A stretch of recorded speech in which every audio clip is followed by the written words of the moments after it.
أعوذ بالله من الشيطان الرجيم. بسم الله الرحمن الرحيم.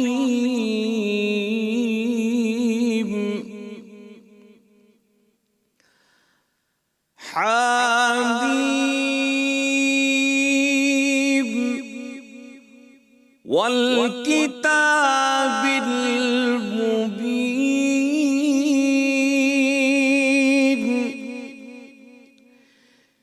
إنا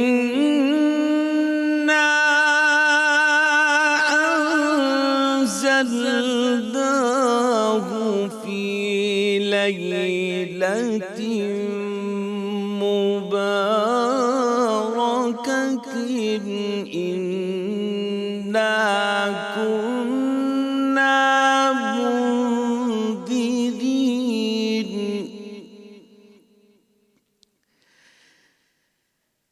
إنا أنزلناه في ليلة مباركة إنا كنا منذرين. فيها يفرق كل أمر حكيم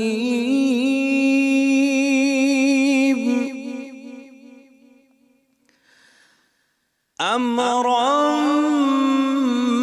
من عندنا.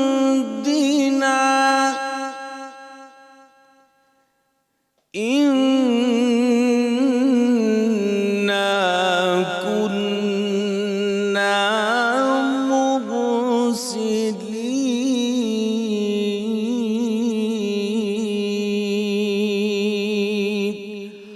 صدق اللہ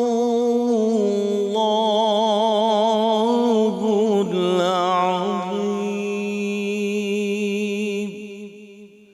قسم ہے اس روشن کتاب کی، بے شک ہم نے اسے ایک بابرکت رات میں نازل کیا.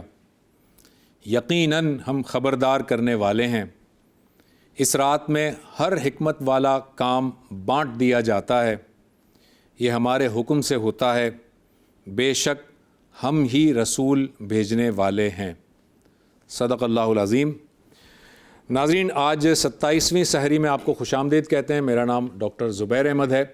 آج 27ویں سحری ہے، اس کا مطلب آج 27ویں شب ہے، اور 27ویں شب طاق راتوں میں سے ایک طاق رات ہے، اور ابھی اس کے کچھ لمحات باقی ہیں. اللہ تعالیٰ سے دعا ہے کہ اللہ تعالیٰ اس کی تمام برکتیں، تمام رحمتیں ہم سب پر نازل فرمائے. اپنے اس پروگرام کو آگے بڑھاتے ہیں. ہمارا اگلا سیگمنٹ ہے جس کا نام ہے خلاصہ قرآن، جو آپ کے سامنے مفتی زبیر احمد صاحب پیش کریں گے.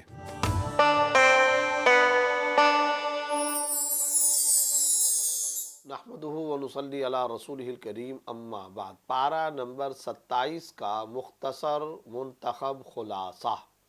پارہ نمبر 26 کے آخر سے سورہ زاریات کا آغاز ہو چکا ہے، اور سورہ زاریات کی ابتدا میں والذاریات ذروا الی آخرہ اللہ رب العزت نے کئی قسمیں کھائی ہیں. قسم ان ہواؤں کی جو گرد اڑاتی ہے، اور ارشاد فرمایا قسم ان بادلوں کی جو بوجھ اٹھاتے ہیں، قسم ان کشتیوں کی جو آسانی سے چلتی ہیں، اسی طرح قسم فرشتوں کی جو اللہ کے حکم سے چیزیں تقسیم کرتے ہیں. یہ قسمیں کھانے کے بعد اللہ رب العزت نے قیامت پر یہ قسمیں کھائی ہیں کہ قیامت آئے گی، قیامت کا وقوع ہوگا. جہاں اللہ رب العزت اس طرح کی قسمیں کھائیں، اس سے مراد اس کے بعد آنے والی چیز کی غیر معمولی اہمیت اور تاکید کو بیان کرنا مقصود ہوتا ہے. قیامت پر قسمیں کھانے کے بعد مؤمنین متقین کی صفات بیان کرتے ہوئے اللہ رب العزت نے ارشاد فرمایا وَفِي أَمْوَالِهِمْ حَقٌّ لِلسَّائِلِ وَالْمَحْرُومِ. یعنی ان اعلیٰ درجے کے مؤمنین کی صفات میں سے ایک صفت یہ بھی ہے کہ ان کے اموال میں، ان کے پیسے دولت میں، مال کے اندر مانگنے والے کا بھی حق ہے اور جو محروم ہے اس کا بھی حق ہے۔ کیا مطلب؟ یعنی کچھ لوگ، کچھ محتاج وہ ہوتے ہیں جو مانگتے ہیں، کچھ محتاج وہ ہوتے ہیں جو نہیں مانگتے، مگر ان مومنین کی دینے کی، سخاوت کی اعلیٰ درجے کی صفت ایسی ہے کہ کوئی مانگے یا نہ مانگے، ہر صورت میں یہ سب کو دیتے ہیں، مانگنے والے کو بھی دیتے ہیں، نہ مانگنے والے کو بھی دیتے ہیں۔ یہاں محترم ناظرین و سامعین ایک بڑا قابل غور نقطہ یہ ہے کہ اللہ رب العزت نے ارشاد فرمایا وَفِي أَمْوَالِهِمْ حَقٌّ لِلسَّائِلِ وَالْمَحْرُومِ، یعنی ان کے اموال میں حق ہے۔ اس سے ایک اصول ہمیشہ کے لیے سمجھ میں آنا چاہیے، یہ جو ہم کسی کو زکوٰۃ دیتے ہیں، عشر دیتے ہیں یا صدقہ و خیرات کرتے ہیں، تو ہمارے ذہنوں کے اندر دیتے وقت یہ خیال اور تصور آتا ہے گویا ہم احسان کر رہے ہیں۔ تو قرآن کریم کا یہ لفظ پکار کر کے کہہ رہا ہے یہ حق ہے، رائٹ ہے، تمہاری رسپانسبلٹی ہے کہ تم ان کو دو، کوئی احسان نہیں۔ وفی اموالہم حق للسائل والمحروم۔ دوسرے مقام پر بھی اللہ نے ایک موقع پہ فرمایا وَآتُوا حَقَّهُ يَوْمَ حَصَادِهِ، کھیتی کٹنے کے دن ان کو، یعنی محتاج اور ضرورت مند فقیر و مسکین کو اس کا حق دے دو، رائٹ دے دو۔ پتہ یہ چلا کہ جب ہم کسی کو دیتے ہیں تو یہ اس کا حق ہوتا ہے، زکوٰۃ ہے، صدقہ ہے، خیرات ہے، یہ اس کا حق ہے۔ حق کا لفظ، رائٹ کا لفظ اللہ رب العزت نے یہاں استعمال فرمایا، یہ اس اہم ترین حقیقت کی طرف بھی اشارہ کیا جا رہا ہے۔ اس کے بعد حضرت ابراہیم علیہ السلام کا قصہ حل عطا کا حدیث ضیف ابراہیم المکرمون، ظاہر ہے یہ قصہ پہلے کئی مرتبہ بیان ہو چکا ہے۔ فرشتے حضرت ابراہیم علیہ السلام کے پاس آئے تھے اور ان کے آنے کے دو مقاصد تھے، ایک تو حضرت ابراہیم علیہ السلام کو ان کے بیٹے حضرت اسماعیل علیہ السلام کی ولادت کی خوشخبری دینا، اور دوسرے نمبر پر حضرت ابراہیم علیہ السلام کے پاس ان فرشتوں کے آنے کا مقصد یہ تھا کہ اسی دور کے ایک اور پیغمبر حضرت لوط علیہ السلام کی قوم پر عذاب کو مسلط کرنا۔ یہ فرشتوں کے آنے کے دو مقاصد تھے، قوم لوط پر عذاب اور حضرت ابراہیم علیہ السلام کو بیٹے کی خوشخبری دینا۔ اس کے بعد مختلف قوموں کا انجام میں بد ذکر کرتے ہوئے وفی موسیٰ اذ ارسلناہ الی فرعون بسلطان مبین، قوم عاد کا، قوم سمود کا، قوم فرعون کا تذکرہ کیا گیا کہ انہوں نے تکذیب کی، جھٹلایا، وقت کے پیغمبر کو نہیں مانا، اور اللہ نے ان کا انجام بد پھر قرآن کریم کے اندر بیان کیا۔ اس کے بعد تخلیق باری تعالیٰ کے نمونے بیان کرتے والسماء بنیناہا بأید وإنا لموسعون والارض فرشناہا فنعم الماہدون ومن کل شیء خلقنا زوجین لعلکم تذکرون۔ کیا اللہ نے اپنی طاقت سے آسمان کو بنایا، اللہ آسمان کو بنانے والے ہیں اپنی طاقت سے، اور اسی طرح زمین کو بچھانے والے اللہ رب العزت ہیں۔ ہم نے زمین کو بچھایا ہے۔ آسمان اور زمین کی تخلیق قرآن میں کئی مقامات پر اس کو بیان کیا گیا، ان فی خلق السماوات والارض، وہاں پر بھی اس کو بیان کیا گیا۔ اسی طرح سورہ ملک کے اندر دیکھیں فارجع البصر هل تری من فطور، اس آسمان کی طرف دیکھو کوئی پھٹن، کوئی شگاف تمہیں نظر آتا ہے؟ یہاں پر بھی والسماء بنیناہا بأید وإنا لموسعون، ہم نے آسمان کو بنایا۔ اتنی بڑی غیر معمولی وسیع و عریض چھت اللہ نے قائم کر دی، کوئی ستون نہیں ہے، کوئی کالم نہیں ہے، کسی قسم کا کوئی پلر نہیں ہے، اور کوئی سہارا نہیں ہے۔ بغیر سہارے کے، بغیر کسی ستون کے، بغیر کسی پلر اور کالم کے اللہ رب العزت نے آسمان کو بنا دیا۔ اب آپ آ جائیں زمین کی طرف، والارض فرشناہا فنعم الماہدون، تو زمین نہ اتنی سخت بنائی کہ چلے تو بندہ زخمی ہو جائے، اور نہ اتنی نرم بنائی کہ اس پر چلے تو انسان دھنستا چلا جائے، ایسی زمین بھی اللہ رب العزت نے نہیں بنائی۔ زمین کا اس طرح سے بچھونا اور قالین کے طور پر بچھا دینا، آسمان کا اس طریقے سے پیدا کر لینا اور بنا لینا، ظاہر ہے اللہ رب العزت کی غیر معمولی قدرت باری تعالیٰ کی نشانیاں اور مظاہر ہیں۔ اس کے بعد اللہ نے فرمایا ہم نے ہر چیز کے جوڑے پیدا کیے۔ کیا مطلب جوڑے پیدا کیے؟ یعنی کالا بنایا تو اس کے ساتھ سفید کو بنایا، عورت بنائی تو مرد بنایا، اسی طریقے سے مسلمان بنایا تو کافر بنایا، ہر چیز کے جوڑے جوڑے اللہ رب العزت نے بنائے، یہ قدرت کی نشانیاں ہیں۔ اس کے بعد سورہ طور کا آغاز ہو رہا ہے، وَالطُّورِ وَكِتَابٍ مَّسْطُورٍ، 5 قسمیں اللہ رب العزت نے کھائی ہیں، کھلے ہوئے کاغذ کی صورت میں کتاب کی قسم۔ اللہ رب العزت نے یہ جو کھلے ہوئے کاغذ کی قسم کھائی، اس سے مراد کیا ہے؟ یا تو اس سے لوح محفوظ مراد ہے، یا اعمال مراد ہے، اعمال نامہ، یا پھر قرآن کریم مراد ہے۔ یہ اللہ رب العزت نے قسم کھائی۔ پھر بیت معمور کی قسم کھائی۔ بیت معمور کس کو کہتے ہیں؟ بیت اللہ شریف، یعنی خانہ کعبہ کے بالکل محاذات میں، اوپر سیدھ کے اندر، بالکل اوپر برابر کے اندر، ساتویں آسمان پر فرشتوں کا ایک قبلہ ہے، اسے بیت معمور کہا جاتا ہے۔ 70,000 فرشتے جس کا روزانہ طواف کرتے ہیں۔ بلند چھت کی قسم، یعنی آسمان کی قسم کھائی، دریا کی قسم کھائی۔ ان قسموں کے کھانے کے بعد اللہ رب العزت یہ ارشاد فرما رہے ہیں، آنے والا جو عذاب ہوگا اس کو کوئی نہیں روک سکتا۔ یہ قسمیں آنے والے عذاب پر بطور گواہ کے اور دلیل کے اللہ رب العزت نے بیان کی اور قائم فرمائی۔ اس کے بعد مجرمین کا انجام بیان کرتے ہوئے، اصلوہا فاصبروا او لا تصبروا سواء علیکم، جہنم کی آگ کو تم جہنمیوں برداشت کرو یا برداشت نہ کرو، تمہارے لیے برابر ہے، یعنی تمہارے اعمال کا بدلہ تمہیں مل کر رہے گا۔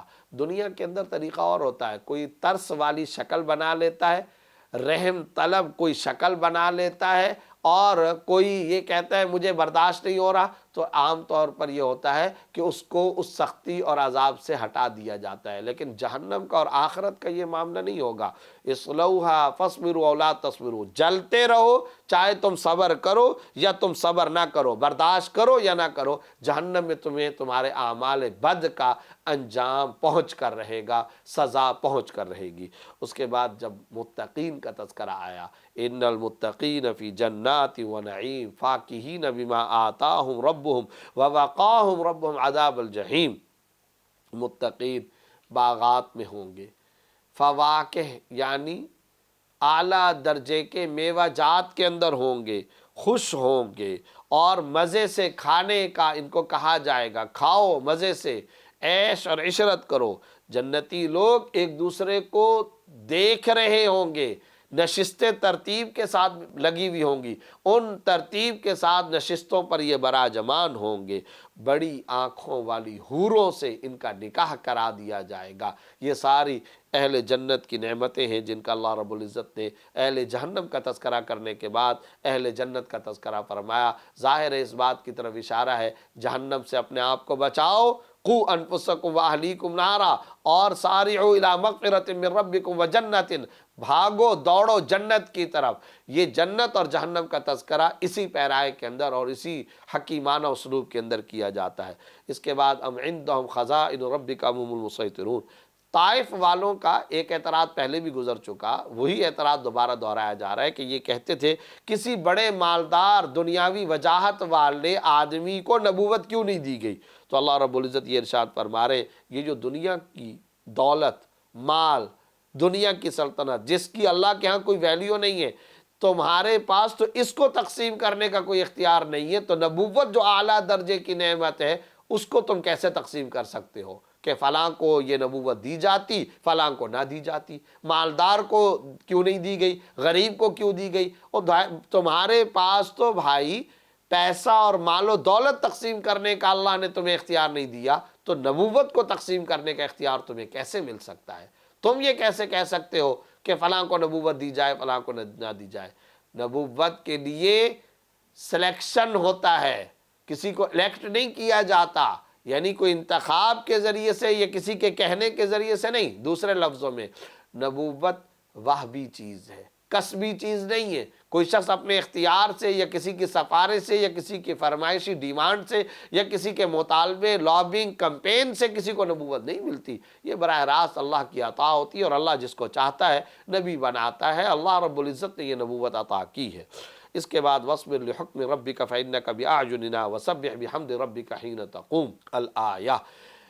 خاتم الانبیاء صلی اللہ علیہ وسلم کے فرائض بیان کیے جا رہے ہیں۔ پچھلے پارے کے اندر بھی فَاصْبِرْ كَمَا صَبَرَ أُولُو الْعَزْمِ، آپ صبر کیجئے جیسے اولو العزم پیغمبروں نے صبر کیا۔ یہاں پر بھی آپ صلی اللہ علیہ وسلم کو صبر کرنے کا حکم دیا جا رہا ہے، فرائض بیان کیے جا رہے ہیں۔ نمبر 1، پہلا فرض تو یہ ہے کہ آپ صبر کا مظاہرہ کیجئے۔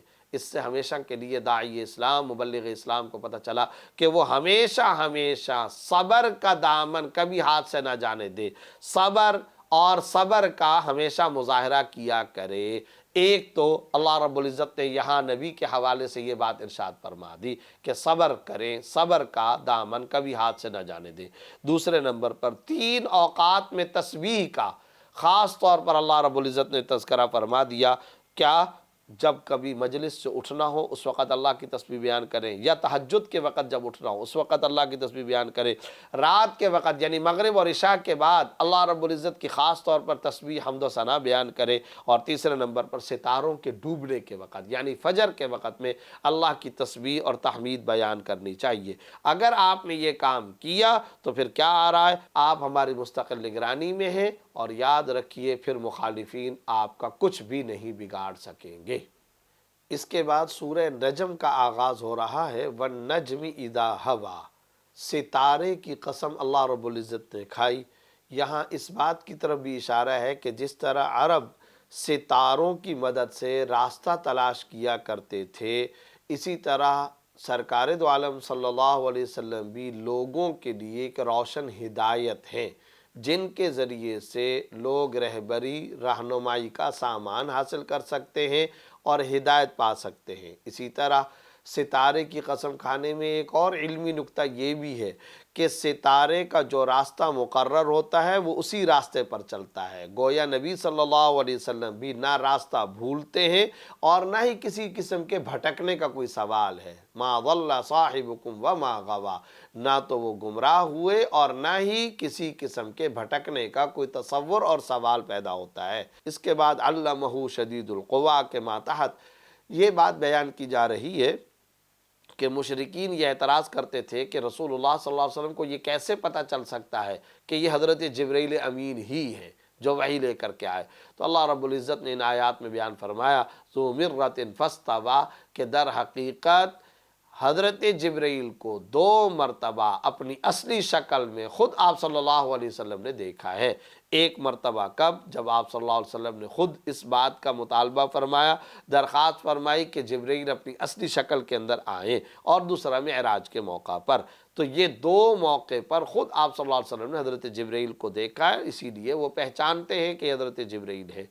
اس کے بعد افرأیتم اللات والعزیٰ ومناة الثالثة الأخریٰ، 3 بت انہوں نے از خود تراش لیے تھے، ان کے نام بھی خود بنا لیے، لات، عزیٰ، منات۔ اللہ رب العزت فرما رہے ہیں یہ تو صرف چند نام ہیں، اور ان ناموں کو تم نے خود اور تمہارے آباء و اجداد نے از خود تراش کے رکھ لیا، کیا تمہارے پاس اس کی کوئی دلیل ہے؟ ظاہر ہے کسی قسم کی کوئی دلیل نہیں۔ کفار صرف اور صرف اپنی خواہشات کی پیروی کرتے ہیں اور اس کے علاوہ کسی چیز کی نہیں کرتے۔ پھر آگے مشرکین کے غلط عقیدے کی تردید کرتے ہوئے ان الذین لا یؤمنون بالآخرہ لا یسمون الملائکۃ تسمیۃ الانثیٰ، فرشتوں کے بارے میں یہ عقیدہ رکھتے ہیں کہ یہ اللہ کی بیٹیاں ہیں۔ اللہ رب العزت فرما رہے ہیں کیا اس پر تمہارے پاس کوئی حجت اور دلیل ہے؟ کوئی تمہارے پاس ریزن ہے، کوئی لاجک ہے، کوئی منطق ہے؟ کئی مقامات پر اللہ رب العزت نے اس کی تردید فرمائی۔ اس کے بعد افرأیت الذی تولیٰ، ان آیات کا مختصر پس منظر یہ ہے کہ 2 دوست، ایک دوست ان میں ایسا تھا جو ایمان لے کر کے آ گیا، دوسرا دوست اس کو ہر وقت عار دلاتا رہتا تھا کہ تم نے اپنے باپ دادا کے دین کو چھوڑ دیا ہے، میں تمہیں پیسے دیتا ہوں، میں تم کو قیامت والے دن بچا لوں گا، تم اپنے باپ دادا کے دین کو نہ چھوڑو۔ اس پر اللہ رب العزت نے یہ آیت اتاری، کوئی کسی کا بوجھ نہیں اٹھا سکے گا۔ یہ کیسے کہتا ہے کہ مجھے پیسے دے دو اور میں بوجھ اٹھا لوں گا؟ اس کے بعد آگے سورہ قمر کا آغاز ہو رہا ہے، اقتربت الساعہ وانشق القمر۔ ایک مرتبہ مینا کے اندر قیام کے دوران رات کے وقت میں آپ صلی اللہ علیہ وسلم تشریف فرما تھے، تو مشرکین آئے اور انہوں نے اعتراض کیا اور نبوت پر معجزہ طلب کیا۔ آپ صلی اللہ علیہ وسلم نے فرمایا کہ اچھا یہ بتاؤ، اگر میں نے معجزہ دکھا دیا تو کیا پھر تم ایمان لے آؤ گے، پھر تم مان جاؤ گے؟ انہوں نے کہا کہ ہاں ہم مان جائیں گے۔ آپ صلی اللہ علیہ وسلم نے اشارہ فرمایا، چاند 2 ٹکڑے ہو گیا۔ اب یہ جو چاند 2 ٹکڑے ہوا، وانشق القمر، جس کا یہاں اس سورہ کے اندر اللہ رب العزت سورہ قمر کے اندر تذکرہ فرما رہے ہیں، اور اسی مناسبت سے اس سورت کا نام سورہ قمر رکھا۔ جیسے ہی یہ معجزہ دکھایا، چاند 2 ٹکڑے ہو گئے، تو اب یہ مشرکین کہنے لگے کہ نعوذ باللہ آپ نے جادو کر دیا ہے، اور وہ ایمان نہیں لائے۔ چنانچہ آگے چل کر کے قوم نوح کا تذکرہ اللہ رب العزت نے اسی پیرائے کے اندر یوں فرمایا، کذبت قبلہم قوم نوح فکذبوا عبدنا وقالوا مجنون وازدجر۔ حضرت نوح علیہ السلام کا یہ قوم کے لوگ گلا دبایا کرتے تھے، ہدایت اللہ رب العزت ان کے سے حضرت نوح علیہ السلام مسلسل مانگ رہے اور ان کو دعوت توحید دے رہے، مگر یہ جھٹلاتے رہے، بالآخر طوفان نوح کے ذریعے سے اللہ رب العزت نے ان کو ہلاک کر دیا۔ اس کے بعد قرآن کریم کے بارے میں فرمایا وَلَقَدْ يَسَّرْنَا الْقُرْآنَ لِلذِّكْرِ فَهَلْ مِن مُدَّكِرٍ، قرآن کریم کو ہم نے نصیحت کے لیے آسان کر دیا ہے۔ یاد رکھنا چاہیے محترم ناظرین و سامعین، قرآن کی ایک حیثیت واعظ کی ہے، ناصحانہ کلام ہونے کی ہے، اس حوالے سے قرآن بہت آسان ہے۔ اسی لیے بار بار کہا جا رہا ہے اس پروگرام میں خاص طور پہ قرآن کو پڑھیں، ترجمے کے ساتھ پڑھیں، معنی سمجھیں، یہی اس کا مقصود ہے۔ قرآن آسان ہے، خود قرآن کریم یہاں کہہ رہا ہے وَلَقَدْ يَسَّرْنَا الْقُرْآنَ لِلذِّكْرِ، نصیحت کے لیے قرآن کو آسان کر دیا۔ کوئی ہے جو نصیحت پکڑے، کوئی ہے جو نصیحت کو حاصل کرے، عبرت حاصل کرے؟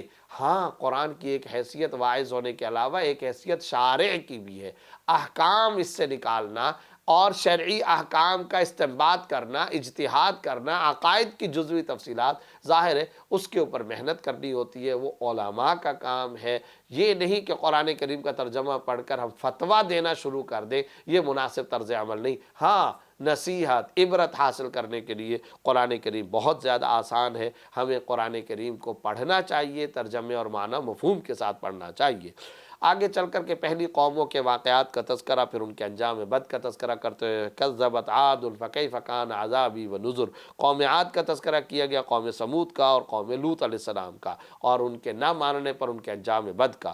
ان واقعات کا ظاہر ہے کہ مقصد بعد والوں کے لیے عبرت اور سبق حاصل کرنا ہے کہ وہ عبرت حاصل کریں، درس عبرت ہے۔ آخر میں ان المجرمین فی ضلال و سعر، مجرمین اور متقین کا تذکرہ کرتے ہوئے کہ مجرمین اس طریقے سے گمراہی کے اندر ہوں گے، جہنم کے عذاب کے اندر ہوں گے، تباہی میں ہوں گے۔ جہاں تک متقین کا تعلق، ان المتقین فی جنات و نہر، جنتوں میں، نہروں کے اندر، باغات میں، چشموں کے اندر یہ اہل جنت ہوں گے۔ جہنم والوں کا، جنت والوں کا تذکرہ کرنے سے مقصود صرف اور صرف یہ ہوتا ہے کہ انسان کو اپنے آپ کو جہنمیوں سے بچا کر اہل جنت میں شمار کروانا چاہیے۔ اس کے بعد سورہ رحمان کا تذکرہ ہو رہا ہے، الرحمن علم القرآن۔ چونکہ مشرکین کا معاملہ یہ تھا کہ اللہ کے نام رحمان سے یہ زیادہ واقف نہیں تھے، اللہ رب العزت نے وہی اپنا صفاتی نام میں سے ایک صفتی نام بیان فرما دیا، الرحمن علم القرآن۔ رحمان اللہ ہی کی رحم والی ذات جس نے قرآن کریم سکھایا۔ یہاں اس پوری صورت کے اندر اگر آپ نے غور فرمایا تو جنات کو اور انسانوں کو مخاطب کر کے اللہ رب العزت نے بار بار فَبِأَيِّ آلَاءِ رَبِّكُمَا تُكَذِّبَانِ فرمایا کہ تم اللہ کی کون کون سی نعمتوں کو جھٹلاؤ گے۔ بار بار اللہ کی نعمتوں کا تذکرہ کیا گیا، اور آگے چل کر کُلُّ مَنْ عَلَيْهَا فان وَيَبْقَى وَجْهُ رَبِّكَ ذُو الجلال والإکرام، زمین پہ جو کچھ ہے یہ سب فانی ہے، مختصر ہے، فنا ہونے والا ہے۔ اللہ رب العزت باقی رہنے والے ہیں، رہے نام اللہ کا، سدا رہے نام اللہ کا، اللہ کو بقا ہے اور باقی تمام چیزوں کو فنا ہے۔ آگے جنات اور انسانوں کی بے بسی کا تذکرہ کرتے ہوئے فرمایا یا معشر الجن والانس ان استطعتم ان تنفذوا من اقطار السماوات، کیا تم اس بات کی طاقت رکھتے ہو اگر تم آسمان اور زمین سے نکلنا چاہتے ہو تو نکل کر کے دکھا دو؟ طاقت نہیں ہے تمہارے اندر تو پھر یاد رکھو تم حساب اور عذاب سے کیسے نکل سکتے ہو۔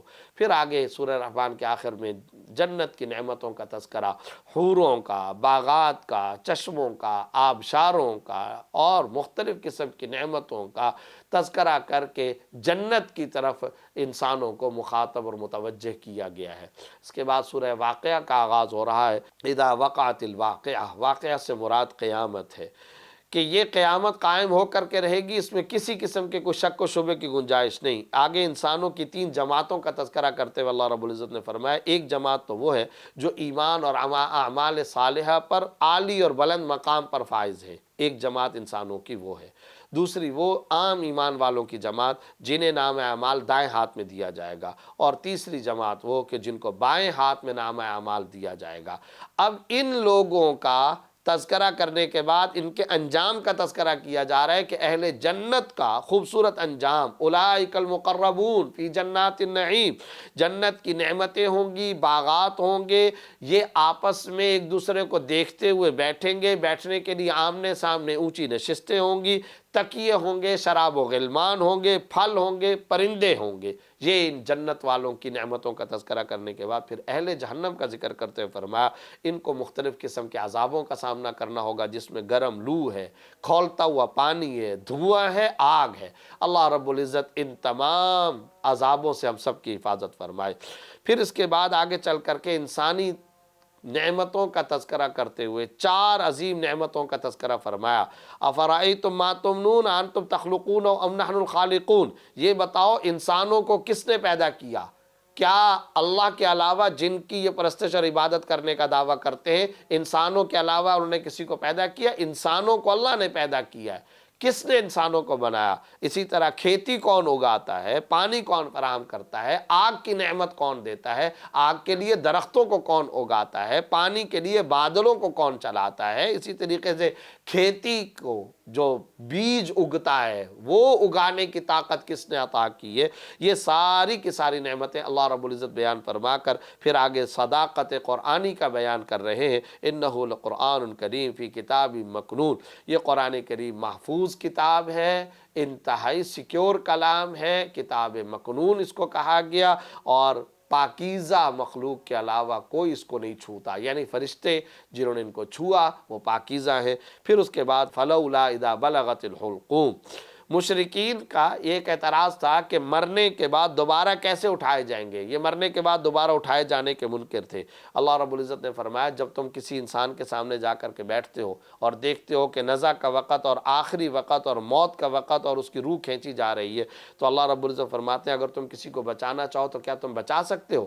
جیسے تم نہیں بچا سکتے اسی طرح تم اللہ کی گرفت کے اندر ہو۔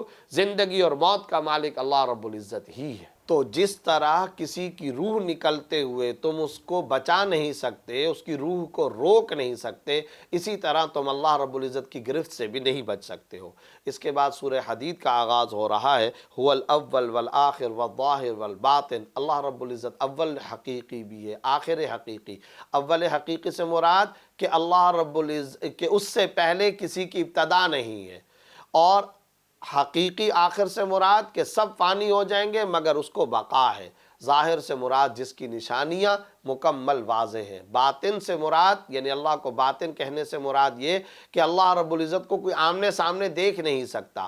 یہ صفات اللہ رب العزت کی بیان فرمائی، اور اس کے بعد اللہ کے راستے کے اندر خرچ کرنے کی ترغیب دی۔ وَمَا لَكُمْ أَلَّا تُنْفِقُوا فِي سَبِيلِ اللَّهِ وَلِلَّهِ مِيرَاثُ السَّمَاوَاتِ وَالْأَرْضِ، کیا ہو گیا تم اللہ کے راستے میں خرچ نہیں کرتے جبکہ روزی کا مالک اللہ رب العزت ہے۔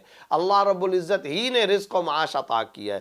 اس کے بعد سورت کے اختتام کے اندر اللہ رب العزت نے لا یستوی منکم من انفق الآیہ کے اندر یہ بات بیان فرمائی کہ وہ صحابہ کرام جو فتح مکہ سے پہلے مسلمان ہوئے اور نبی کے ساتھ انہوں نے جہاد کے اندر شرکت کی، اللہ کے راستے میں خرچ کیا، اور وہ جو کہ بعد کے اندر فتح مکہ کے بعد مسلمان ہوئے، یہ دونوں برابر نہیں ہو سکتے۔ یہ اللہ رب العزت نے فرمایا اگرچہ صحابیت میں اور جنتی ہونے کے اندر دونوں برابر ہیں۔ پھر سورت کے اختتام کے اندر اس بات کا ذکر فرمایا عیسیٰ علیہ السلام کو اٹھائے جانے کے بعد کئی عیسائیوں نے دنیا کی بہت ساری نعمتوں کو اپنے اوپر حرام قرار دے کر گوشہ نشینی اور رہبانیت اختیار کر لی، حالانکہ ان کو اس رہبانیت کا کوئی حکم نہیں دیا گیا تھا۔ اسلام کے اندر رہبانیت ممنوع ہے، اصل حکم یہی ہے لوگوں کے ساتھ مخلوط ہو کر کے رہو، مگر اللہ کے احکام، حقوق اللہ اور حقوق العباد کو مستقل طور پر ادا کرتے رہو۔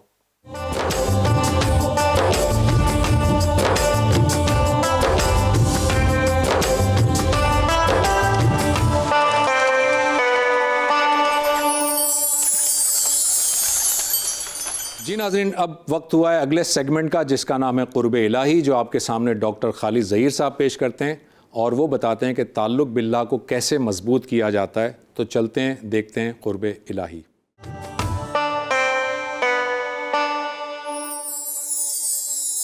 بسم اللہ الرحمن الرحیم۔ السلام علیکم۔ صحیح بخاری اور صحیح مسلم میں نبی اکرم صلی اللہ علیہ وسلم کا یہ ارشاد نقل ہے، یسرو ولا تعسرو، آسانیاں پیدا کرو، مشکلات پیدا نہ کرو، وتبشرو ولا تنفرو، اور خوشخبریاں سناؤ اور لوگوں میں نفرتیں پیدا نہ کرو۔ یہ ایک بڑی اہم بات ہے جو قرآن مجید میں بھی اللہ تعالیٰ نے بیان فرمائی ہے۔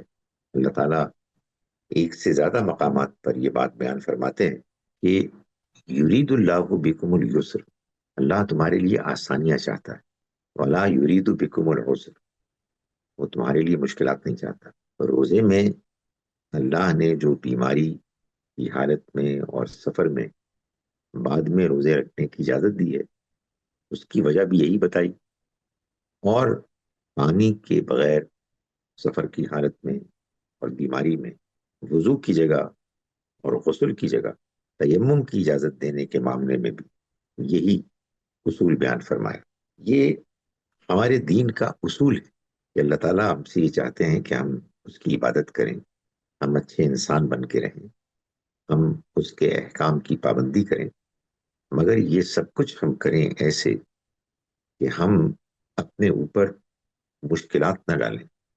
دین کو جو لوگ دوسروں کے سامنے پیش کرتے ہیں، انہیں چاہیے کہ وہ لوگوں کے سامنے دین کو ایسے پیش کریں کہ وہ ان کے لیے آسان ہو، انہیں خوشخبریاں سنائیں، ان کے اندر نفرتیں نہ پیدا کریں۔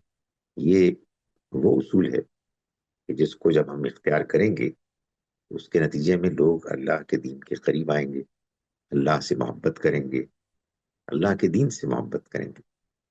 لیکن جب ہم لوگوں میں سختیاں کریں گے، ان کو سخت احکام سنائیں گے اور ان کے اندر نفرتیں پیدا کریں گے، ان کو ڈرا دھمکا کے، یہ لوگ ہو سکتا ہے کہ وہ کچھ باتیں بظاہر مان لیں، لیکن ان کے دل میں اللہ کے دین کی بات داخل نہیں ہوگی۔ اللہ تعالیٰ ہمیں توفیق دے کہ ہم لوگوں کے لیے آسانیاں پیدا کریں، ان کے لیے مشکلات نہ پیدا کریں۔ السلام علیکم ورحمۃ اللہ وبرکاتہ۔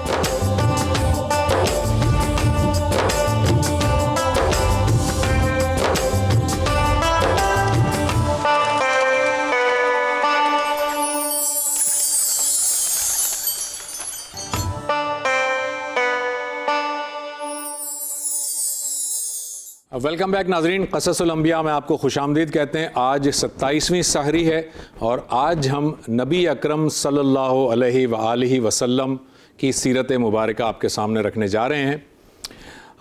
یہ میپ آپ دیکھیے اور اب آپ اس میپ سے کافی حد تک فیملیئر ہو گئے ہیں۔ حضرت ابراہیم علیہ السلام سے اللہ تعالیٰ نے وعدہ کیا تھا کہ آئندہ جتنے بھی پیغمبر آئیں گے آپ ہی کی نسل سے آئیں گے، تو لہٰذا آپ یہاں دیکھیں کہ حضرت ابراہیم علیہ السلام کے جو بیٹے ہیں اسماعیل علیہ السلام، سینکڑوں برس تک ان کی نسل میں کوئی پیغمبر نہیں آیا، اور پھر آخر میں نبی اکرم صلی اللہ علیہ وآلہ وسلم آپ کی نسل سے تشریف لے آئے۔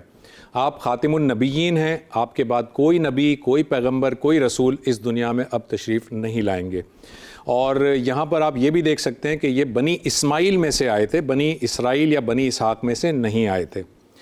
اب ذرا چلتے ہیں نبی صلی اللہ علیہ وسلم کی پیدائش سے پہلے کے 2-3 واقعات آپ کے سامنے میں رکھنا چاہوں گا۔ نبی صلی اللہ علیہ وآلہ وسلم کے جو دادا ہیں جن کا نام عبد المطلب تاریخ میں بیان کیا جاتا ہے، اصل میں ان کا نام عبد المطلب نہیں تھا، عبد المطلب کہہ کر لوگ انہیں پکارتے تھے، ان کا اصل نام تھا شیبہ، لیکن ظاہر ہے عبد المطلب کے نام سے وہ مشہور ہوئے تو لہٰذا ہم بھی انہیں عبد المطلب کہہ کر ہی پکاریں گے۔ عبد المطلب کے زمانے میں، یعنی کہ جب نبی صلی اللہ علیہ وسلم پیدا نہیں ہوئے تھے، عبد المطلب جو ہیں انہوں نے ایک خواب دیکھا، اور وہ خواب یہ تھا کہ آپ کو پتہ ہے حضرت اسماعیل علیہ السلام کے زمانے میں وہاں مکہ میں ایک زمزم کا چشمہ جاری ہو گیا تھا۔ وہ بہت سارے سینکڑوں سالوں کے واقعات گزرتے گئے اور وہ جو کنواں تھا، وہ جو چشمہ تھا زمزم کا، وہ اپنی آب و تاب کے ساتھ جاری تھا، لیکن عرب کے اندر کچھ جنگیں ہوئیں اور ان جنگوں میں دشمنوں نے یہ کیا کہ اس کنویں کو، اس چشمے کو پتھر ڈال کر، مٹی ڈال کر بند کر دیا، اور یہ آپ کی پیدائش سے پہلے کی بات بتا رہا ہوں میں۔ تو وہ زمزم کا کنواں اب موجود نہیں تھا، لیکن عبد المطلب نے خواب دیکھا، اور خواب میں آپ کو ایک جگہ دکھائی گئی اور آپ کو یہ حکم دیا گیا، اللہ تعالیٰ کی طرف سے یہ اشارہ تھا کہ یہاں پر آپ کھدائی کیجئے۔ عبد المطلب جو ہے وہ مسلسل 2-3 روز تک یہی خواب دیکھتے رہے کہ فلاں جگہ پر کھدائی کیجئے، کیونکہ یہاں پر وہ جو زمزم کا جو کنواں ہے جو بند کر دیا گیا تھا، یا چشمہ جو ہے وہ بند کر دیا گیا تھا، وہ یہاں سے برآمد ہوگا۔ چنانچہ عبد المطلب نے وہ کھدائی کا کام شروع کیا۔ جب آپ نے وہ کھدائی کرنی شروع کی تو اس کے نتیجے میں کچھ مورتیاں، کچھ سونے کے مجسمے نکلنے لگے، اور جب یہ نکلنے لگے تو قریش کے لوگوں نے یہ کہا کہ اس کھدائی میں ہمیں بھی شامل کر لیجئے۔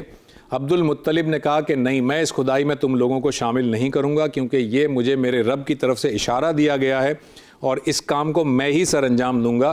جس پر کہ قریش کے لوگوں نے جھگڑا کیا۔ وہ اس وقت حضرت عبد المطلب جو ہیں ان کا صرف ایک بیٹا تھا، اس کا نام تھا حارث۔ غور سے سنیے گا، عبد المطلب کا ایک بیٹا تھا جس کا نام تھا حارث۔ تو اس وقت جب قریشیوں نے عبد المطلب سے جھگڑا کیا تو عبد المطلب نے اللہ تعالیٰ سے دعا کی کہ یا اللہ، اگر تو مجھے 10 بیٹے عطا کرے، 10 بیٹے اگر تو مجھے عطا کرے اور یہ 10 بیٹے میرا دست و بازو بنے، یعنی میری قوت اور طاقت بنے، تو میں ان میں سے ایک بیٹے کو تیری راہ میں قربان کر دوں گا، یعنی ذبح کر دوں گا تیری خاطر، تیری منت کے لیے۔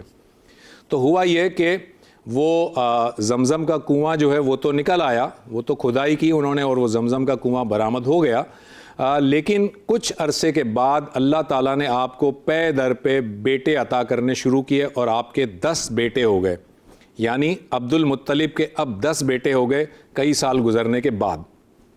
اب جب عبد المطلب کے یہ 10 بیٹے ہو گئے تو عبد المطلب کو اپنی وہ منت یاد آئی جس میں انہوں نے دعا کی تھی کہ یا اللہ، اگر تو مجھے 10 بیٹے عطا کرے گا تو ایک ان میں سے تیری راہ میں قربان کر دوں گا۔ غور سے سنیے گا، ان 10 بیٹوں میں ایک بیٹے کا نام عبداللہ بھی ہے اور ایک بیٹے ابو طالب بھی ہیں۔ تو یہ جو 10 بیٹے ہیں، ان 10 بیٹوں کے لیے جب یہ معاملہ ہو گیا اور ان کو اپنی منت یاد آئی تو حضرت عبد المطلب نے اپنے 10 بیٹوں کو بلایا اور اپنی منت ان کے سامنے رکھی کہ بیٹا، میں نے یہ اللہ سے منت مانگی تھی اور اللہ تعالیٰ نے 10 بیٹے عطا کر دیے ہیں، اب اس منت کے پورا کرنے کا وقت آ گیا ہے۔ ان 10 کے 10 بیٹوں نے کہا کہ ابا جان، جو آپ جیسے چاہیں کر گزریے۔ لہٰذا عبد المطلب نے ان 10 بیٹوں میں سے کسے قربان کرنا ہے اس کا فیصلہ کرنے کے لیے انہوں نے قرآن اندازی کی، اور آپ کو سن کر بڑی حیرانگی ہوگی کہ قرآن اندازی میں نام نکلا عبداللہ کا۔ عبداللہ کون؟ عبداللہ نبی صلی اللہ علیہ وسلم کے والد کا نام ہے، ان کا نام قرآن اندازی میں نکلا کہ انہیں اللہ کی راہ میں قربان کر دیں۔ لہٰذا جب عبداللہ کا نام آیا تو دیگر جو بھائی تھے، جو بڑے بھائی تھے، ان کو یہ بات گوارا نہیں ہوئی اور انہوں نے کہا کہ نہیں، ہمارا چھوٹا بھائی ہے، یہ بڑا لاڈلا ہے، بڑا پیارا ہے، آپ دوبارہ قرآن اندازی کیجئے۔ لہٰذا دوبارہ قرآن اندازی کی گئی، 3 دفعہ قرآن اندازی کی گئی، لیکن ہر مرتبہ عبداللہ ہی کا نام آیا۔ اب جناب عبد المطلب جو ہیں وہ عبداللہ کو لے کر چلے قربان کرنے کے لیے، قربان گاہ کے لیے، اور مکہ میں یعنی خانہ کعبہ کے سامنے لے جا کر انہوں نے جب یہ قربانی کے لیے ان کو تیار کیا تو قریش کے لوگ آ گئے اور انہوں نے کہا کہ عبد المطلب، یہ آپ کیا کر رہے ہیں؟ اپنے بیٹے کو آپ ذبح کر رہے ہیں، یہ اتنا پیارا بیٹا ہے، آپ کا لاڈلا بیٹا ہے۔ تو عبد المطلب نے کہا کہ میں کیا کروں، میں مجبور ہوں، میں نے اللہ تعالیٰ سے یہ منت مانی تھی۔ چنانچہ یہ طے ہوا کہ فلاں جگہ پر ایک عورت ہے جو کہ اس مسئلے کا حل بتا سکتی ہے، تو اس کے پاس چلتے ہیں اور اس مسئلے کا حل نکالتے ہیں کہ آپ کی منت بھی پوری ہو جائے اور عبداللہ کی زندگی بھی بچ جائے۔ لہٰذا تمام کے تمام لوگ، قریش کے لوگ بھی اور عبد المطلب بھی اس عورت کے پاس پہنچے اور اس عورت کو اپنا پورا مسئلہ بیان کیا۔ اس عورت نے کہا کہ اگر تم نے منت مانی ہے عبداللہ اور عبداللہ کا نام نکلا ہے، تو اب ایسا کرو کہ عبداللہ کے نام اور 10 اونٹوں کے نام کی قرعہ نکالو۔ اگر تو عبداللہ کا نام نکلے تو 10 اونٹ اور بڑھا دو، پھر قرعہ نکالو، اور اگر اونٹوں کا نام نکل آئے تو پھر ان اونٹوں کو عبداللہ کے بدلے میں ذبح کر دو۔ اور جب تک اونٹوں کا عبداللہ کا نام نکلتا جائے، اونٹوں کی تعداد 10 بڑھاتے چلے جاؤ۔ لہٰذا ایسا ہی ہوا، عبداللہ اور 10 اونٹوں کا قرعہ نکالا گیا، عبداللہ کا نام نکلا، پھر 20 اونٹوں کے ساتھ نکالا گیا، پھر عبداللہ کا نام نکلا، پھر 30 اونٹوں میں بھی عبداللہ کا نام نکلا، یہاں تک کہ جب 100 اونٹ ہوئے تو ان 100 اونٹوں کا نام نکل آیا۔ اس کا مطلب یہ ہوا کہ اللہ تعالیٰ نے عبداللہ کے جان کے فدیے کے طور پر 100 اونٹوں کی قربانی کو قبول کیا۔ یعنی اس کے بعد یہ ہوا کہ عبد المطلب نے 100 اونٹ اپنی جانب سے ذبح کیے اور ان کو غریبوں میں تقسیم کر دیا۔ یہ بات اب آپ کو ذرا اس سے میں کنیکٹ کرتا ہوں۔ نبی صلی اللہ علیہ وسلم بنی اسماعیل کی نسل میں سے پیدا ہوئے، اور آپ کو یاد ہوگا حضرت اسماعیل علیہ السلام کو بھی قربانی کے لیے لے جایا گیا تھا، اور ان کی قربانی کو اللہ تعالیٰ نے قبول اس طرح کیا کہ جنت سے ایک مینڈھا آیا تھا اور ان کی جگہ اسے قربان کر دیا گیا تھا. پھر اس کے بعد نسل در نسل چلتے چلتے یہ عبداللہ آئے اور عبداللہ کے ساتھ بھی معاملہ قربانی والا آیا, اور اس کے بعد اللہ تعالیٰ نے ان کے جان کے فدیے کے طور پہ 100 اونٹوں کو قبول کیا. لہٰذا نبی صلی اللہ علیہ وسلم اکثر یہ کہا کرتے تھے کہ میں 2 ذبیح اللہ کی اولاد ہوں, ایک ذبیح اللہ حضرت اسماعیل علیہ السلام اور دوسرے ذبیح اللہ حضرت عبداللہ. یہ حضرت عبداللہ جو ہیں یہ جب بڑے ہوئے تو بڑے ہونے کے بعد ان کی شادی ہوئی. ان کی شادی جن خاتون سے کی گئی ان کا نام تھا آمنہ. آمنہ بہت اچھے گھرانے کی, بڑے اعلیٰ نسب حسب کی خاتون تھیں اور بڑی پاک باز اور بڑی نیک خاتون تھیں. حضرت عبداللہ سے ان کی شادی ہو گئی. حضرت عبداللہ سے جب شادی ہوئی تو کچھ عرصے کے بعد حضرت آمنہ جو ہے وہ حاملہ ہو گئیں, انہیں حمل ٹھہر گیا, اور اس کے بعد ایک مرتبہ حضرت عبداللہ شام کے سفر پر روانہ ہوئے اور واپسی میں مدینہ کے مقام پر آپ بیمار ہو گئے اور آپ کا انتقال ہو گیا. یعنی نبی صلی اللہ علیہ وسلم کی پیدائش سے پہلے آپ کے والد گرامی کا انتقال ہو گیا, جبکہ حضرت آمنہ حاملہ تھیں. ابھی آپ کی ولادت باسعادت نہیں ہوئی تھی, آپ کے والد کا انتقال ہو گیا. اسی زمانے میں جب آپ کی ولادت قریب تھی تو ایک اور واقعہ پیش آیا, اور وہ واقعہ بہت مشہور واقعہ ہے, وہ ہاتھیوں کا واقعہ کہلاتا ہے. ہوا یہ ناظرین کہ مکہ میں ہر سال لوگ جو ہے وہ حج اور عمرے کے لیے آیا کرتے تھے, اور یہ میں بات آپ کو بتا دوں کہ یہ حضرت ابراہیم علیہ السلام کے دور سے لوگ حج اور عمرے کے لیے مکہ آیا کرتے تھے, اور اس کی وجہ سے مکہ میں تجارت بہت زیادہ ہوتی تھی, یعنی کاروبار بہت زیادہ ہوتا تھا. تو یمن کا ایک بادشاہ تھا, اسے یہ بات بڑی ناگوار گزرتی تھی کہ پورے عرب میں سے لوگ نکل کر مکہ میں آتے ہیں اور وہاں پر ایک طرح سے کاروباری سرگرمیاں ہوتی ہیں, اور مکہ میں ایسی کیا خاص بات ہے سوائے اس کے کہ ایک 4 دیوار والی ایک عمارت ہے اور وہ سارے کے سارے وہاں آتے ہیں. تو لہٰذا اس یمن کے بادشاہ نے, جس کا نام ابرہا تھا, اس نے کہا کہ میں اسی طرح کی 4 دیواروں والی عمارت یمن میں بنا دیتا ہوں تاکہ عرب جو ہے وہ وہاں آ کر عبادت کریں, وہاں آ کر عمرہ کریں, اور تاکہ میرا کاروبار بھی وہاں کا, اس ملک کا کاروبار بھی چمکے. تو یہ جو ابرہا تھا اس نے یمن میں خانہ کعبہ کی شکل کی ایک عمارت بنائی, اور خانہ کعبہ کی شکل کی جو عمارت بنائی اور عرب کے اندر اعلان کر دیا کہ اب جو بھی حج یا عمرے کے لیے آئے وہ یمن میں آئے اور یہاں پر خانہ کعبہ موجود ہے, یہاں پر حج اور عمرہ کرے. تو لوگوں نے اس کی باتوں پر کان نہیں دھرا, بلکہ یہ ہوا کہ عرب میں سے 1-2 لوگ وہاں پر گئے اور انہوں نے جا کر وہ جو جعلی خانہ کعبہ تھا یمن کا, وہاں جا کر انہوں نے نجاست کر دی, انہوں نے جا کر وہاں غلاظت پھیلا دی, جس کی وجہ سے ابرہا کو بہت غصہ آیا, اور ابرہا نے کہا کہ میں وہ جو خانہ کعبہ ہے جو مکہ میں ہے اب میں اسے ڈھا دوں گا, اسے میں منہدم کر دوں گا.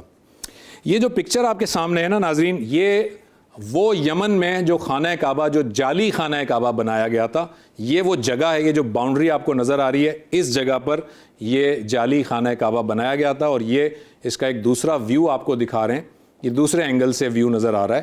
یعنی اب یہاں پر کچھ نہیں ہے, ایک باؤنڈری بنا دی گئی ہے, اور ظاہر ہے کہ وہ عمارت تو موجود ہی نہیں ہے, وہ تو بالکل ایک سراسر غلط اور بے بنیاد قسم کی عمارت تھی.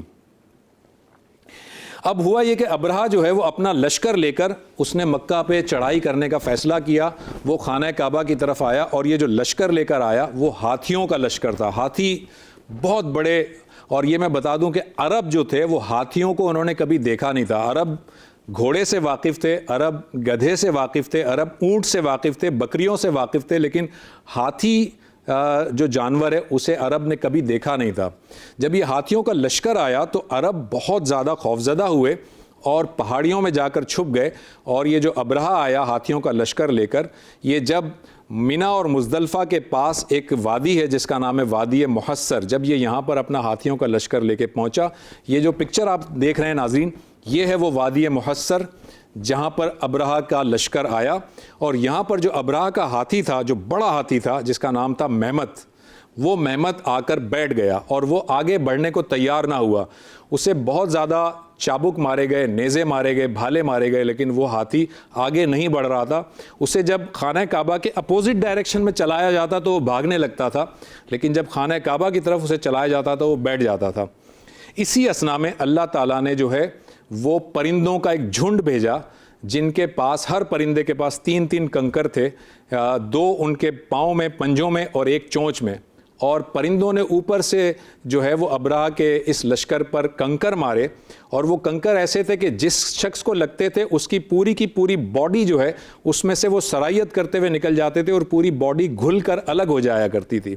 اس طرح سے اللہ تعالیٰ نے ان پر جو ہے وہ ایک عذاب نازل کیا، اور ہاتھیوں کا جو لشکر تھا اس میں ایک بھگدڑ سی مچی. یہ آپ کو پکچر نظر آ رہی ہے، یہ اس کا ایک سمبولک ویو ہے، ایک سمجھ لیجئے امیجینیشن ہے کہ ہاتھیوں کے لشکر میں کس طرح سے یہ آیا تھا لشکر پہلے، اور اب یہ دوسری پکچر دیکھیے، یہ کس طرح سے ہاتھیوں کے لشکر میں بھگدڑ سی مچی اور یہ لشکر ایک طرح سے بھاگا.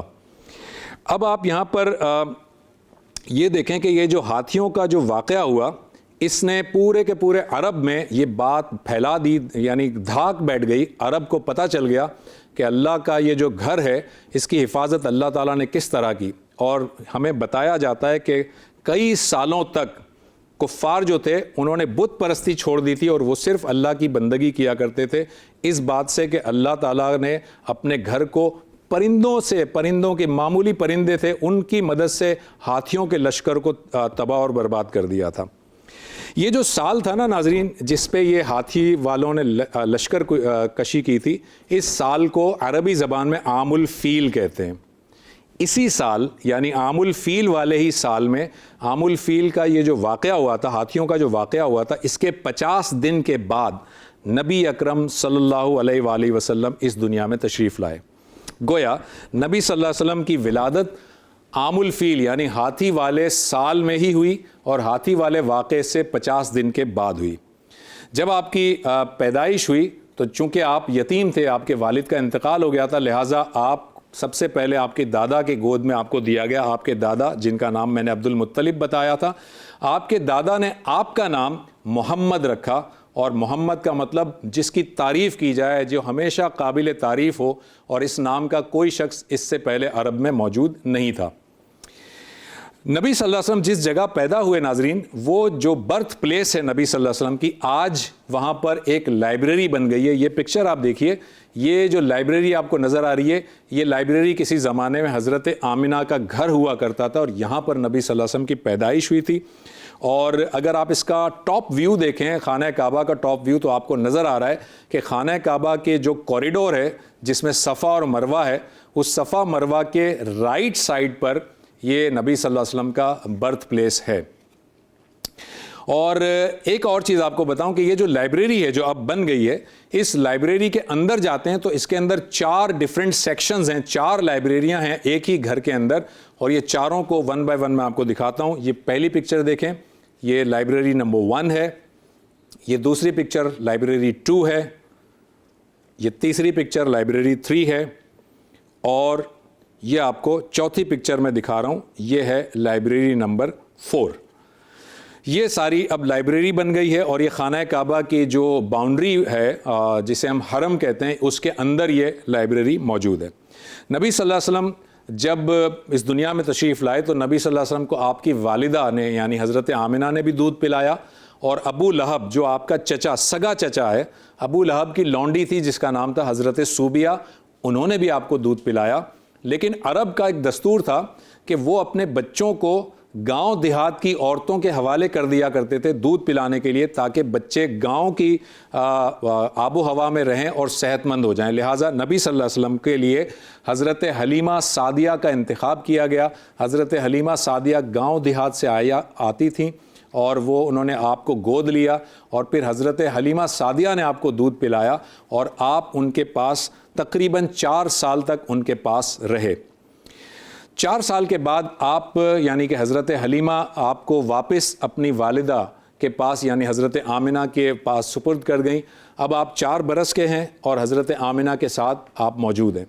2 سال ہی گزرے تھے کہ حضرت آمنہ کو بھی اللہ تعالیٰ نے اپنے پاس بلا لیا، اور اس طرح سے آپ 6 سال کی عمر میں آپ کے والد بھی اس دنیا میں نہیں تھے، اور آپ کی والدہ بھی اس دنیا سے رخصت ہو چکی تھی. اب کیا ہوا کہ آپ نہ آپ کے والد تھے نہ آپ کی والدہ تھیں، تو آپ کی ساری کفالت جو ہے وہ آپ کے دادا عبد المطلب کے ہاتھ میں آ گئی۔ عبد المطلب آپ سے بہت پیار کرتے تھے، بہت لاڈ کرتے تھے، خانہ کعبہ میں جب بیٹھتے تھے تو اپنی گود میں آپ کو بٹھاتے تھے اور کہتے تھے کہ یہ میرا سب سے پیارا بیٹا ہے۔ لیکن خدا کا کرنا دیکھیے کہ 2 سال ہی گزرے تھے، یعنی ابھی اب 8 سال کے تھے کہ حضرت عبد المطلب کا بھی انتقال ہو گیا۔ 8 سال کی عمر میں اب آپ آ گئے اپنے چچا جناب ابو طالب کے زیر سرپرستی، اور پھر حضرت ابو طالب نے آپ کی پرورش کی۔ حضرت ابو طالب نے ایسی پرورش کی کہ جیسی انہوں نے اپنے سگے بیٹوں کی اور سگی اولاد کی بھی نہیں کی۔ وہ ہمیشہ پہلے کھانا جو آتا تھا اپنے بیٹوں کو بعد میں دیا کرتے تھے، پہلے نبی صلی اللہ علیہ وسلم کے آگے پیش کیا کرتے تھے۔ جب آپ کی عمر 12 سال کی ہوئی تو حضرت ابو طالب آپ کو اپنے ساتھ ایک تجارتی قافلے میں لے گئے۔ ذرا ذہن میں رکھیے گا، آپ کی عمر 12 سال ہو چکی ہے، حضرت ابو طالب آپ کو اپنے ساتھ ایک قافلے میں لے گئے ہیں، اور وہ قافلہ تجارتی قافلہ ہے اور وہ شام کے علاقے میں ہے۔ جب آپ وہاں پہنچے تو شام کے علاقے میں ایک راہب رہا کرتا تھا، ایک خانقاہ تھی، اس راہب کا نام تھا بحیرہ۔ وہ بحیرہ جو ہے وہ کبھی بھی قافلے والوں سے ملنے کے لیے کبھی نہیں آتا تھا، لیکن اتفاق سے آج یہ ہوا کہ بحیرہ اپنی خانقاہ سے باہر نکلا اور اس نے کہا کہ آپ کے وفد میں کون کون لوگ ہیں، میں ان سے ملنا چاہتا ہوں۔ سب سے ملاقات ہو گئی تو بحیرہ نے کہا کہ آپ کا کوئی ایک شخص اور بھی کم ہے۔ تو لوگوں نے بتایا کہ ہاں ابو طالب کے بھتیجے ہیں جو وہاں فلاں جگہ بیٹھے ہوئے، وہ ملنے نہیں آئے۔ تو اس نے کہا میں انہیں ملنا چاہتا ہوں۔ بحیرہ جب ان سے ملا، حضرت نبی صلی اللہ علیہ وسلم کی عمر اس وقت 12 سال تھی، بحیرہ جب ان سے ملا تو بحیرہ نے آپ کو دیکھ کر حضرت ابو طالب سے کہا کہ انہیں یہاں سے فوراً لے جائیے، یہ اللہ کے پیغمبر ہیں، اگر یہودیوں کو پتہ چلا تو یہودی ان کو نقصان پہنچائیں گے۔ یہ جو بحیرہ تھا جس کی خانقاہ کا میں نے ذکر کیا، یہ پکچر دیکھیے ناظرین، سیریا میں یعنی شام کے علاقے میں یہ وہ خانقاہ ہے جہاں پر بحیرہ جو راہب ہے وہ رہا کرتے تھے۔ اور اب ظاہر ہے کہ یہ ایک مخدوش حالت میں ہے اور یہاں پر صرف ٹورسٹ جاتے ہیں اور وزٹ کرتے ہیں۔ جب نبی صلی اللہ علیہ وسلم کے بارے میں آپ نے ابو طالب نے یہ سنا تو آپ کو فوراً وہاں سے روانہ کیا اور بحفاظت مکہ پہنچا دیا۔ آپ کی عمر کچھ اور بڑی ہوئی تو اس کے بعد آپ نے ایک معاہدے میں حصہ لیا۔ وہ معاہدہ یہ تھا کہ قریش کے لوگوں نے، سب نے، سرداروں نے مل کر یہ فیصلہ کیا کہ آئندہ سے جو بھی مظلوم ہوگا سب مل کر اس کی سپورٹ کریں گے، یعنی کسی پہ بھی ظلم نہیں ہونے دیں گے۔ کوئی بھی قبیلہ کسی دوسرے قبیلے پر ظلم کرے گا تو سارے کے سارے لوگ اس مظلوم کا ساتھ دیں گے، ظالم کا ساتھ نہیں دیں گے۔ یہ معاہدہ حلف الفضول کہلاتا ہے، اور نبی صلی اللہ علیہ وسلم بھی اس معاہدے میں شریک ہوئے، اور نبی صلی اللہ علیہ وسلم فرمایا کرتے تھے کہ وہ جو معاہدہ تھا جس میں شریک ہوا تھا مجھے سرخ اونٹوں سے بھی زیادہ عزیز ہے۔ یعنی وہ معاہدہ اس لیے انہیں عزیز تھا کہ وہ معاہدہ ظالم کے خلاف اور مظلوم کے سپورٹ میں وہ معاہدہ تھا۔ تو نبی صلی اللہ علیہ وسلم نے اس معاہدے میں حصہ لیا۔ جب آپ کی عمر 25 سال ہوئی تو حضرت خدیجہ رضی اللہ عنہا جو ہے وہ مکہ کے اندر بہت مشہور شخصیت تھیں۔ آپ ایک کارپوریٹ وومن تھیں اور آپ جو ہے وہ کاروبار کیا کرتی تھیں۔ آپ کے بارے میں یعنی حضرت خدیجہ آپ کے بارے میں انہوں نے سنا کہ وہ بہت نیک آدمی ہیں، یعنی نبی صلی اللہ علیہ وسلم کے بارے میں سنا کہ وہ بہت نیک ہیں، صادق ہیں، امین ہیں، ہمیشہ سچ بولتے ہیں اور امانت اختیار کرتے ہیں، امانت داری کا خیال رکھتے ہیں۔ لہٰذا حضرت خدیجہ نے آپ کو اپنا مال دیا اور کہا کہ آپ میری جانب سے تجارت کے لیے شام جائیے اور میرا مال فروخت کر کے واپس آئیے۔ یہاں پر ہم نبی صلی اللہ علیہ وسلم کے اس واقعے کو روک دیتے ہیں اور اس کا اگلا حصہ انشاءاللہ تعالیٰ کل کی سحری میں آپ کے سامنے رکھیں گے۔ ایک چھوٹا سا وقفہ لیتے ہیں۔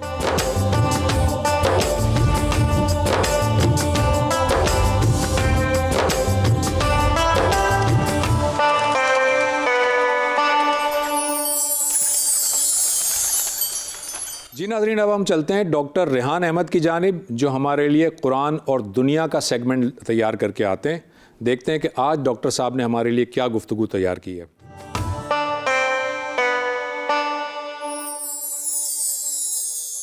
زمانہ قدیم سے مرد اور عورت کے تعلق کے 2 ماڈل ہمارے سامنے رہے ہیں۔ ایک ماڈل جو ابتدا سے ہی رائج ہے اور ایگریکلچرل اور ٹرائبل سوسائٹی کے اندر بہت عام رہا ہے اور آج بھی عام ہے۔ اس کے اندر ہوتا یہ ہے کہ مرد جس وقت کسی عورت سے شادی کرتا ہے تو عملی طور پہ اس شادی کا مطلب یہ ہوتا ہے کہ اس نے اسے اس کے گھر والوں سے خرید لیا ہے، شوہر نے بیوی کو اس کے گھر والوں سے خرید لیا ہے اور وہ اس کی ملک بن گئی ہے۔ جب کوئی چیز ملک کی جگہ پہ آ جائے، کوئی ہستی ملک کی جگہ پہ آ جائے، چیز بن جائے، تو پھر اس کے بعد اس سے ظاہر ہے کہ وہی سلوک بھی ہوتا ہے۔ چنانچہ اس کے نتیجے میں عورتوں پر ظلم کیا گیا، ان کی کوئی حیثیت نہیں تھی، ان کی کوئی آواز نہیں تھی، ان کی پسند ناپسند کا خیال نہیں رکھا جاتا تھا، ان کی حیثیت ایک ملازمہ کی تھی۔ کوئی مرد ذاتی طور پہ اگر اچھا ہے تو ظاہر ہے کہ معاملہ بہتر ہوتا تھا، ورنہ سماجی رویہ یہی تھا جو یہ طالب علم عرض کر رہا ہے۔ اور اس کی آخری حد اور بدترین شکل وہ تھی کہ جس میں بعض سماج ایسے تھے کہ جس میں اگر کسی شخص کی ایک سے زیادہ بیویاں ہوتی تو جو اولاد ہوتی وہ مال کی طرح اپنی ماؤں کو بھی ورثے میں بانٹ لیتی۔ یہ وہ کبھی چیز تھی جس پر قرآن مجید نے سخت تنقید کی ہے، اپنی نفرت کا اظہار کر کے اس سے روکا ہے، اور قرآن مجید کا یہ بیان بتاتا ہے اور تاریخ بھی بتاتی ہے کہ یہ کچھ ہوتا تھا۔ دور جدید میں صورتحال بدلی اور اب مغرب میں مرد عورت جب آپس میں ملتے ہیں تو برابری کی سطح پہ ملتے ہیں، لیکن اس میں مسئلہ یہ آتا ہے کہ اب دونوں لڑتے جھگڑتے ہیں، اختلاف ہوتا ہے تو اس کو حل کرنے کا کوئی ذریعہ ہی نہیں ہے، اور نتیجہ یہ نکلتا ہے کہ اکثر و بیشتر طلاق ہو جاتی ہے، علیحدگی ہو جاتی ہے، اور جب علیحدگی ہو جاتی ہے تو اس کا دونوں فریقوں پر بھی بہت برا اثر پڑتا ہے، اور جو اولاد اس عرصے میں ہو چکی ہوتی ہے وہ بھی بہت متاثر ہوتی ہے، اس کی نفسیات کے اوپر گہرے اثرات مرتب ہوتے ہیں۔ پہلے تو وہ والدین کے جھگڑے دیکھ رہے ہوتے ہیں، ان کے اختلافات کو دیکھ رہے ہوتے ہیں، اور اس کے بعد جس وقت ماں باپ الگ ہو جاتے ہیں تو پھر ایک پیرنٹس میں سے کسی ایک کے ساتھ رہنا، سنگل پیرنٹ فیملی جسے کہتے ہیں، وہ ویسے ہی نفسیات کے لیے تباہ کن ہوتی ہے، اور پھر ظاہر ہے اس شخص نے اکیلا تو نہیں رہنا، اب وہ دوسری شادی کرے گا یا کرے گی، مرد یا عورت دونوں میں سے جو بھی ہوگا، تو پھر اولاد کو اس کے نتائج مزید بھگتنے ہوں گے۔ تو یہ وہ ماڈل ہیں دنیا میں جو ہر دو پہلوؤں سے ظلم اور مسائل کا سبب بنتے رہے ہیں۔ اس کے برعکس جو قرآن مجید نے ہمیں ماڈل دیا ہے وہ بڑا غیر معمولی ہے۔ اس ماڈل کی بنیادی جو چیز ہے، سب سے نمایاں چیز ہے، وہ یہ ہے کہ خاندان کے ادارے کو ایک ادارے کے طور پہ مانا گیا ہے۔ شادی کو یہ بات اس میں طے کر دی گئی ہے کہ شادی ایک معاہدہ ہے جس میں مرد جو ہے وہ خاندان کا سربراہ ہوگا۔ یہ ڈی جیورو اسٹیٹس ہے، یعنی مرد کو قانونی طور پہ حیثیت دے دی گئی ہے کہ جب وہ شوہر بنے گا تو وہ خاندان کا سربراہ ہوگا، اور اس کی ذمہ داری یہ ہے کہ جتنی بھی معاشی معاملات ہیں اس میں کمانے کا معاملہ اسی کا ہوگا، پیسے اسی نے کمانا ہے، ضروریات اسی نے پوری کرنی ہے، اور بیوی کی جو بھی معاملات ہیں اس نے چلانے ہیں۔ جو چیز البتہ اس سے مطلوب ہے وہ یہ کہ اسے خدا کے ہاں جواب دینا ہے، تو پھر اسے بیوی کے ساتھ احسان کرنا ہوگا، چشم پوشی کرنی ہوگی۔ بیوی میں اگر کوئی برائی بھی ہے تو حکم یہ ہے کہ پھر اس کی اچھائی دیکھو۔ خاتون سے یہ کہا گیا ہے کہ تم شوہر کی جو جائز اس کی ضروریات ہیں ان میں موافقت کا طریقہ اختیار کرو، اور سرکشی نہ کرو، بغاوت نہ کرو، بد زبانی تلخی گھر کے اندر پیدا نہ کرو۔ یہ وہ ماڈل ہے کہ جس میں دونوں فریقوں کی فطرت کے لحاظ سے بھی معاملات کو چلایا گیا ہے، اور اس چیز کی بھی رعایت کی گئی ہے کہ خاندان کا ادارہ مستحکم رہے، ایک ادارے کی شکل میں باقی رہے۔ تاہم اس کے باوجود اگر گزارا نہ ہو سکے تو پھر دونوں خاندانوں میں سے ایک ایک فریق آئے گا، ایک ایک فرد آئے گا، وہ ثالثی کرے گا، اور پھر بھی نبھانا ہو سکے تو طلاق لے کے اپنے اپنے راستہ الگ لیں۔ تو یہ آخری حل، آخری دروازہ بھی قرآن مجید نے کھولا ہے۔ یہ وہ طریقہ ہے جس کو جب بھی اختیار کیا گیا ہے، اور پوری اسپرٹ کے ساتھ، میں عرض کروں پوری اسپرٹ کے ساتھ جب اختیار کیا گیا ہے تو پھر اس کے نتائج ہمیشہ اچھے نکلے ہیں۔ اور جب اسپرٹ کو ملوث نہیں کیا جاتا اور پھر مرد اپنے آپ کو حاکم سمجھتے ہیں تو پھر ظاہر ہے کہ یہاں پہ بھی وہی ظلم وجود میں آئے گا جو پہلے ہوتا رہا ہے۔ وآخر دعوانا ان الحمدللہ رب العالمین۔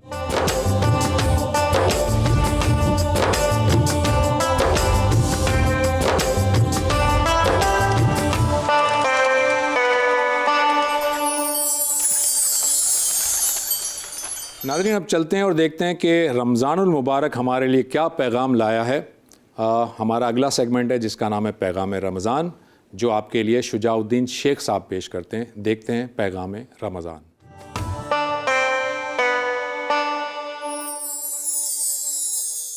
نحمدہ ونصلی علی رسولہ الکریم، اما بعد، بسم اللہ الرحمن الرحیم، اللہم صلی علی محمد وعلی آل محمد وبارک وسلم۔